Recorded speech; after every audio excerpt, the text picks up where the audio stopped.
bunun indi ürəyini yoxdur. Görüm ürəyi döyünür. Onun ürəyi hardadır? Uşaqlar, səsi gəlmir. Gəlmir səsi. Ay, kösam getdi özündən. Rengi qaçdı üzündən.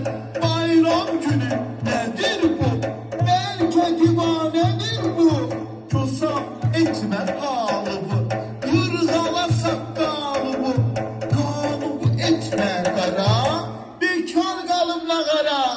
Ay kösam, qalx da bayramımız, şənliyimiz sənsiz olmasın. Uşaqlar, siz de indi mənə kömək edin. Hamımız birlikdə deyək. Başın sağ olsun kösam, canın sağ olsun kösam. Arşın uzun biz qısa, kəfənsiz ölməz kösam. Başın sağ olsun kösam, canın